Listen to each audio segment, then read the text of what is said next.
In December, we showed you how robocalls are annoying us, even if you're on the state's no-call list. We wanted to find out what people are doing to get away from those never-ending calls. Target 8's David Estrada talked to two phone users who have found creative ways to fight robocalls. Charles Jackson is a retired highway patroller, and Michael Phillips works at a Fulton bindery, but both have something in common: their battle with robocalls. This is your final courtesy call, as you should have received mail. I understand that they're trying to sell a product, and this is the mechanism to do so. And, I'm not sure how successful it is. I really got perturbed this past November. Somebody tried to use his ID illegally. Both Jackson and Phillips are registered on the Missouri no-call list, but they say that hasn't been enough. I get probably 5 or 6 calls a week. Not a lot.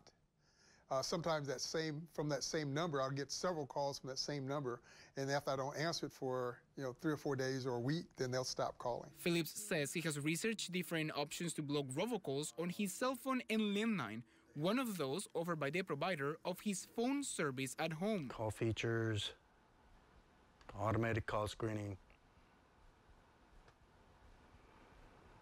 I looked that up online, and they said that was one of the most effective ways to keep telemarketers, the bots, from calling you. Phillips has also tried several apps to block robocalls on his cell phone. Call blocker, blacklist, calls blacklist, SMS blocker. And the list goes on.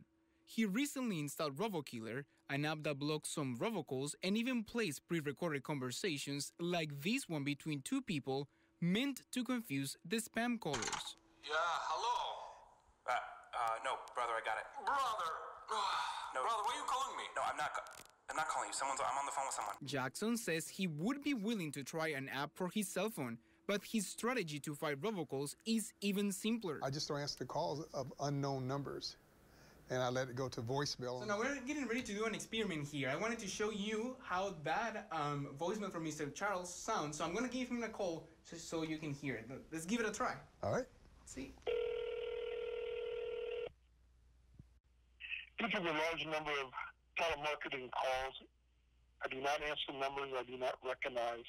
Please leave your name and number, and I will get back with you as soon as I can. Sorry for any inconvenience. Have a blessed day. Jackson says some people who call him even react with humor to his voicemail. When I call people back, usually I explain to them, what's going on, and they agree because most of them are receiving robocalls too. He says not answering unknown numbers wouldn't work for everybody. If they're in a business and they're getting these, getting calls, because they're getting calls all the time from numbers that they're not familiar with, so it hampers them to be getting these robocalls. And so they have to answer every call. Both Phillips and Jackson encourage people to not give up fighting robocalls. If other people are using the robos against you, use the robos for you. Why not take advantage of what's available out there right now? But above all, Jackson says people shouldn't get frustrated over robocalls regardless of what they are trying to sell to you. I guess because I'm getting old, they want to sell me life insurance. David Estrada, KOMU 8 News, Jefferson City. One of the phone users we talked to also encourages state lawmakers to do their part in helping consumers fight robocalls.